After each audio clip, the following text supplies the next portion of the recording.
नमो बुद्धाय जय भीम। भाग तिसरा। भिक्खूंची कर्तव्य। एक भिक्खूंची नवदीक्षितांसंबंधी कर्तव्य।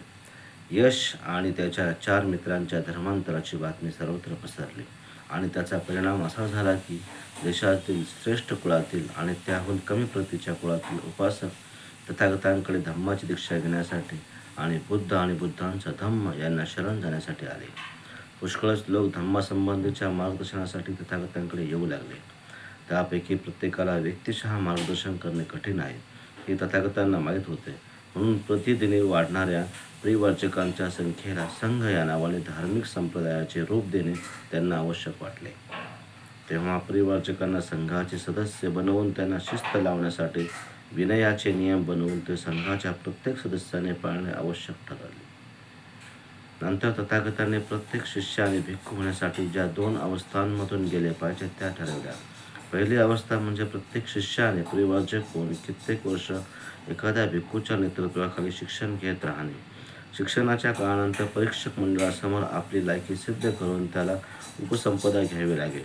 उपसंपदा ग्रहण केल्यावरच तो पूर्ण भिक्खू होईल आणि संघाचा सदस्य बनेल असे ठरवले. धम्म परिवर्तनाच्या प्रारंभीच्या काळात अशी व्यवस्था करणे शक्य नव्हते. म्हणून तथागत परिवर्चकांना भिक्खूंना आपला धम्म सर्वत्र प्रस्तुत करण्यासाठी धम्मदूत म्हणून पाठवित असत. धम्मदूत म्हणून पाठवताना तथागतांना भिक्खूंना म्हणत, भिक्खू हो, तथागत सर्व प्रकारच्या मानवी आणि उच्च धार्मिक ध्यानावस्थांच्या बंधनांपासून मुक्त झालो आहे. भिक्खू हो, तुम्हीही अशा बंधनापासून मुक्त आहात. आता तुम्ही बहुजनांच्या हितासाठी, बहुजनांच्या कल्याणासाठी, मानवजातीच्या अनुकंपेने देवाच्या आणि माणसांच्या हितासाठी, सुखासाठी आणि कल्याणासाठी चारिका करत राहा. कोणीही दोघांनी एकत्र एकाच वाटेने जाऊ नये आणि जो धम्म प्रथमतः आणि अंतिमतः त्याप्रमाणेच तत्वतः आणि शब्दशः कल्याणप्रद आहे तो धम्म शिकावा. पवित्र, शुद्ध आणि परिपूर्ण असे श्रेष्ठ जीवन प्रकाशित करा. सर्व देशात जा आणि ज्यांनी धम्माचा स्वीकार केला नाही त्यांना धम्माचा स्वीकार करावयास शिकवा आणि दुःखाने दग्ध झालेल्या साऱ्या जगाला आपल्या उपदेशाने धम्माची ओळख करून द्या. अज्ञानी माणसांना ज्ञान द्या. ज्या ठिकाणी महर्षी, राजर्षी, ब्रह्मर्षी वास करीत आहेत आणि आपापल्या संप्रदायाचा फैलाव करत आहेत त्या ठिकाणी जा आणि त्यांना आपापल्या मताप्रमाणे प्रभावित करा. एकटेच जा, करुणामय अंतकरणाने जा, लोकांना बंधनमुक्त करा आणि त्यांना दीक्षा द्या. तथागतांनी त्यांना असेही सांगितले, धम्मदान हे कोणत्याही दानापेक्षा श्रेष्ठ आहे. धम्माचा आनंद कोणत्याही आनंदापेक्षा श्रेष्ठ आहे. शेत तणाने बिघडते, प्रजा आसक्तीमुळे बिघडते, म्हणून धम्मदानाचे फळ फार मोठे आहे. शेत तणाने बिघडते, प्रजा द्वेषामुळे बिघडते, म्हणून धम्मदानाचे फळ फार मोठे आहे. शेत तणाने बिघडते, प्रजा गर्वामुळे बिघडते, म्हणून धम्मदानाचे फळ फार मोठे आहे. शेत तणामुळे बिघडते तर प्रजा लालसामुळे बिघडते, म्हणून धम्मदानाचे फळ फार मोठे आहे. अशा रीतीने धम्मपदाचा आदेश घेऊन 60 भिक्खू धम्म प्रचारार्थ सर्व देशात गेले. धम्म परिवर्तनासंबंधी काय करावे याविषयी तथागतांनी त्यांना अधिक शिक्षण दिले. 2. धम्मदीक्षा ही चमत्काराने करावयाची नाही. एकदा तथागत मल्लांच्या अनुपीय या गावी विहारत होते. तेव्हा एकदा आपली चिवरे परिधान करून अन्नदान स्वीकृती पात्र घेऊन त्या गावी ते अन्नदान स्वीकृतीसाठी गेले. तथागतांनी असा विचार केला की या सकाळच्या वेळेला अनुपीय गावात अन्नदान स्वीकृतीसाठी जाणे योग्य नाही. तेव्हा ज्या उद्यानात परिवारजन भग्य राहत आहे त्या ठिकाणी जाऊन त्याला भेटावे, म्हणून तथागत त्या उद्यानात गेले.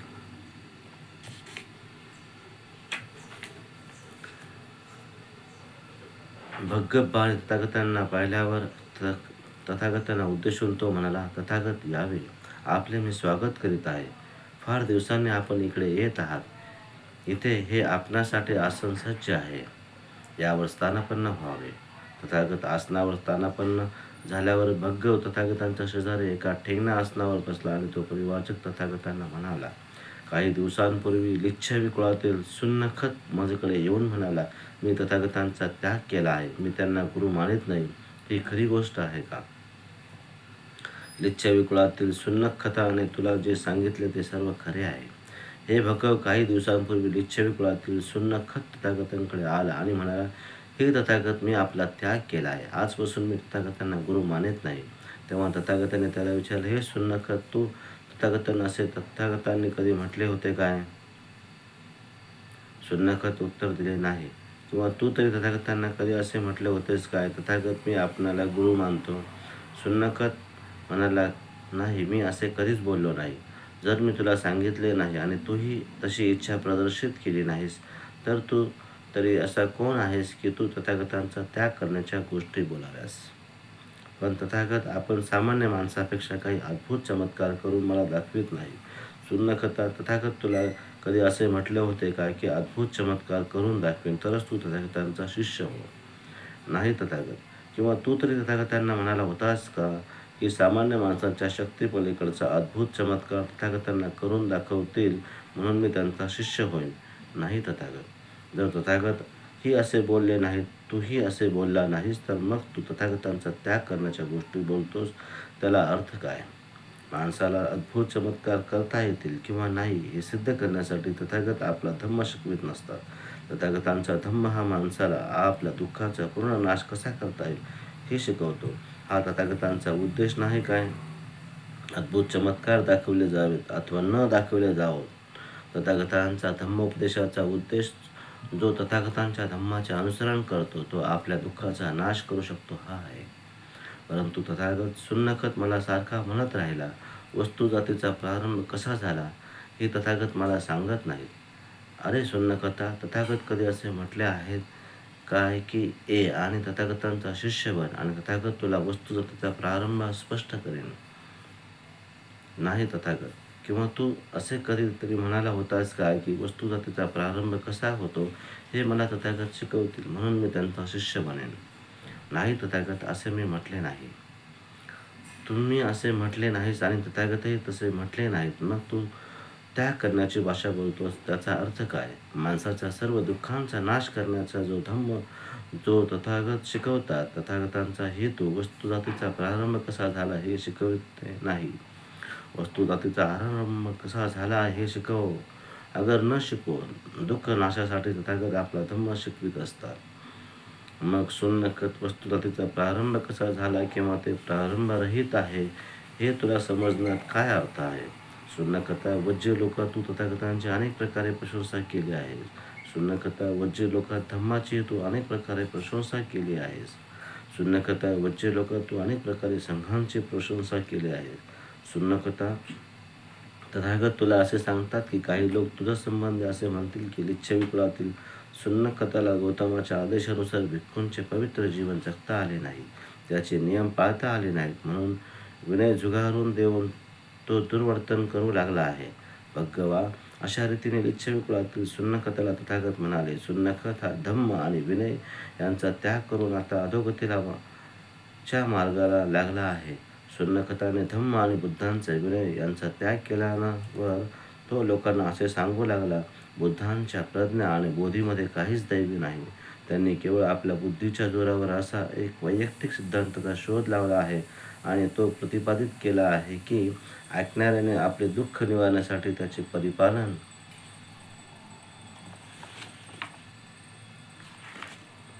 आचरण करीत राहावयाचे, त्यास दैवी असे काही नाही. सुन्नखत, अशा रीतीने बुद्धांची निंदा करण्याच्या हेतूने बुद्धांच्या सिद्धांतात गूढ अथवा दैवी असे काही नाही असे जे सांगत सुटे त्यात तथ्यांश होता, कारण बुद्धाने आपल्या धम्म परिवर्तनात अलौकिक अथवा चमत्कार अशा कोणत्याही साधनांचा उपयोग केलेला नाही. 3. धम्म परिवर्तन हे सक्तीने बळांचा वापर करून करावयाचे नसते. एकदा तथागत राजगृह आणि नालंदा यांना जोडणाऱ्या राजमार्गावरून जवळ 500 भिक्खूंसह जात होते. त्यावेळेला सुप्पिय नावाचा एक परिवारजक संन्यासी ब्रह्मदत्त नावाचा आपल्या तरुण शिष्यासह त्याच मार्गावरून चालला होता. संन्यासी सुप्पिय बुद्ध आणि धम्म आणि संघ यांची निंदा करीत होता, परंतु त्याचा तरुण शिष्य ब्रह्मदत्त मात्र बुद्ध, धम्म आणि संघ यांची प्रशंसा करीत होता. अशा रीतीने गुरु आणि शिष्य परस्पर विरोधी मतांचे प्रतिपादन करीत तथागत आणि त्यांच्या भिक्खू संघामागून चालले होते. तथागत रात्र होताच अंबलटिका उद्यानातील राजाने निर्मिलेल्या एका विश्रांतीगृहात आपल्या भिक्खू संघासह थांबले. परिवारचक सुप्पिय व तरुण ब्रह्मदत्त येथे उतरले आणि तेथेही त्यांनी आपली चर्चा चालू ठेवली. पहाटेच काही भिक्खू उठले आणि सभागृहात जाऊन बसले. तिथे बोलता बोलता ते सुप्पिय आणि ब्रह्मदत्त यांच्यामधील भाषणांची चर्चा करू लागले. त्यांच्या भाषणाचा रोग कोणाकडे आहे हे जाणताच तथागत सभागृहात आले आणि त्यांच्यासाठी पसरलेल्या एका चटईवर बसले. त्यांनी भिक्खूंना विचारले, तुम्ही कशासंबंधी बोलत आहात? तुमच्या संभाषणाचा विषय काय आहे? भिक्खूंनी सर्व सांगताच तथागत म्हणाले, भिक्खू हो, कोणीही संघाबाहेरील मनुष्य तथागतांना धम्माविरुद्ध अथवा संघाविरुद्ध बोलू लागला तरी त्यामुळे तुम्ही त्या माणसासंबंधी मनात कोणत्याही प्रकारचा द्वेष धरता कामा नये. असे कोणी बोलू लागला आणि जर तुम्ही दुखावल्यासारखे होऊन त्याच्यावर रागवू लागला तर तुमचा राग तुमच्या स्वविजयाचा आड येईल. जेव्हा इतर लोक तुमच्याविरुद्ध बोलतात त्यावेळी तुम्ही रागावलात आणि कष्टी झालात तर बोलणाऱ्याचे शब्द कितपत योग्य आहेत अथवा अयोग्य आहेत हे तुम्हाला कसे ठरवता येईल? भिक्खू म्हणाले, तथागत, आम्ही क्रोधाविष्ट झालो तर दुसऱ्याच्या भाषणांची योग्यता आम्हाला ठरवता येणार नाही, ही खरी गोष्ट आहे. तथागत पुढे म्हणाले, संघाबाहेरील लोक तथागतासंबंधी, धम्मासंबंधी अथवा संघासंबंधी काही कमीपणा आणणारे शब्द बोलू लागले तर तुम्ही म्हणावे, अमुक अमुक गोष्ट आमच्या संघात अथवा आमच्यामध्ये काय नाही. आणि अशा रीतीने त्यांचे शब्द कसे खोटे अथवा चुकीचे आहेत हे व्यवस्थितपणे स्पष्ट करून दाखवावेत. भिक्खू हो, परंतु संघाबाहेरील लोक जेव्हा तथागताची, धम्माची व संघाची प्रशंसा करतील त्यावेळी तुम्ही त्यांना काय म्हणावे ते ऐका. प्रशंसा करणारा म्हणेल, हिंसेचा त्याग केल्याने श्रवण गौतम हा जीवहत्येपासून दूर राहतो. त्याने दंड आणि तलवार हाती धरण्याचे सोडले आहे. दांडगेपणा त्याला आवडत नाही. तो करुणामय असून सर्व जीवजाती संबंधी त्याच्या ठिकाणी मैत्री बसत आहे. ज्याचे धम्म परिवर्तन झाले नाही तो तथागतासंबंधी अशा प्रकारे प्रशंसा करण्याचा संभव आहे. किंवा तो म्हणेल, न दिलेले असे कोणाचे काही घ्यावायचे नाही. हे व्रतपालन करणाऱ्या गौतमाने लोभ सोडलेला आहे. जे दिले तेवढेच तो घेतो. आपल्या गरजा भागविल्या जातील असा त्याला विश्वास असतो. आपले जीवन प्रामाणिकपणे आणि हृदयशुद्धीने व्यतीत करीत असतो. किंवा तो संघाबाहेरील मनुष्य प्रशंसा करताना असे म्हणेल, व्यभिचाराचा त्याग करून गौतम हा कामक्रियेपासून अलिप्तता पाळीत आहे आणि सामान्य माणसांच्या अश्लील क्रिया यांच्यापासून तो दूर राहतो.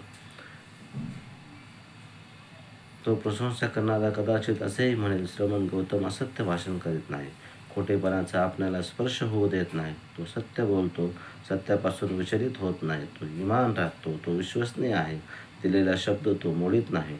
तो प्रशंसा करणारा कदाचित असेही म्हणेल, श्रमण गौतम निंदाजनक शब्द उच्चारत नाही, निंदेचा त्याने त्याग केला आहे. तो जे इथे ऐकतो ते तिथल्या लोकांच्या विरुद्ध भांडण उभे करण्यासाठी इथे बोलत नाही. अशा रीतीने भिक्खूंना एकत्र आणण्यात, मित्र असतील त्यांची मैत्री अधिक दृढ करण्यात आपले जीवन व्यतीत करतो. तो शांती निर्माता, शांतीप्रेमी, शांतीची मनापासून इच्छा करणारा आणि ज्याच्या योगे शांती वाढेल असेच शब्द उच्चारणारा आहे. किंवा तो म्हणेल, श्रमण गौतमाने उद्धट भाषणांचा त्याग केल्यामुळे त्याच्या मुखातून कठोर शब्द बाहेर पडत नाहीत. निर्दोष, सुश्राव्य, ललित, हृदयाला जाऊन भिडणारे, लोकांना आल्हाद देणारे, लोकांचे प्रेम वृद्धिंगत व्हावे असे शब्द तो बोलतो. अथवा तो म्हणेल, चेष्टेखोर भाषणांचा त्याग केल्यामुळे श्रवण गौतम निरर्थक संभाषणात कधीच गुंतत नाही. तो योग्य वेळी बोलतो, सत्याला धरून बोलतो.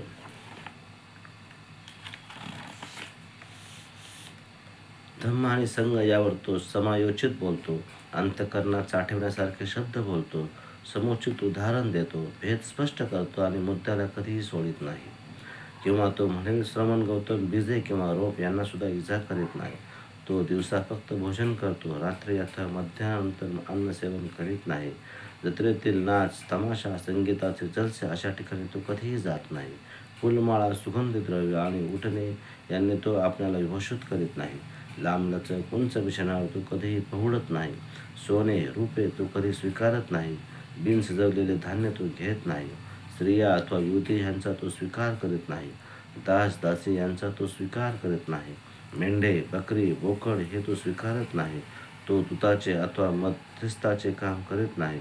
तो क्रय विक्रय करीत नाही. लाचलुचपत, लांडी लबाडी यांचा वाम मार्ग तो आचरत नाही. तो कोणाला विद्रूप करीत नाही, कोणाचा खून करीत नाही, कोणाला कडी घालून बांधित नाही, वाटमारी, दरोडे आणि मारहाण करत नाही. भिक्खू हो, तथागतांची प्रशंसा करताना धर्म परिवर्तन न झालेला मनुष्य अशा प्रकारच्या गोष्टी बोलेल, परंतु त्याच्यामुळे सुद्धा आनंदित होता कामा नये किंवा तुमचे हृदय उचंबळूनही जाता कामा नये, कारण असे घडणे सुद्धा तुमच्या साधनेच्या आड येईल. संघाबाहेर लोक जेव्हा अशा रीतीने तथागतांनी धम्माची अथवा संघांची प्रशंसा करतील, तेव्हा तुम्ही जे सत्य असेल ते सत्य म्हणून मान्य केले पाहिजे आणि म्हटले पाहिजे, या किंवा त्या कारणास्तव ही गोष्ट खरी आहे, अशी गोष्ट आमच्यामध्ये आढळते, हे अगदी बरोबर आहे. 4. भिक्खूने धम्म प्रचारासाठी संघर्ष केला पाहिजे. भिक्खूंना उद्देशून तथागत एकदा म्हणाले, भिक्खू हो, तथागत जगाशी भांडत नाही, परंतु जग तथागतांशी भांडते. सत्याचा शिक्षक जगातील कोणाशी माणसाशी भांडत नसतो. तथागत आम्ही स्वतःला वीर असे संबोधितो. आम्ही कोणत्या प्रकारचे वीर आहोत? भिक्खू हो, आम्ही संग्राम करतो म्हणून आम्हाला वीर म्हणतात. तथागत आम्ही कशासाठी संग्राम करतो? श्रेष्ठ धम्म, श्रेष्ठ ध्येय आणि श्रेष्ठ प्रज्ञा यासाठी आम्ही युद्ध करतो, म्हणूनच आम्हाला वीर म्हणतात. ज्या ठिकाणी धम्म संकटात असतो त्यावेळी संघर्ष करण्याला घाबरू नका, दुबळेपणाने वागू नका. नमो बुद्धाय. जय भीम.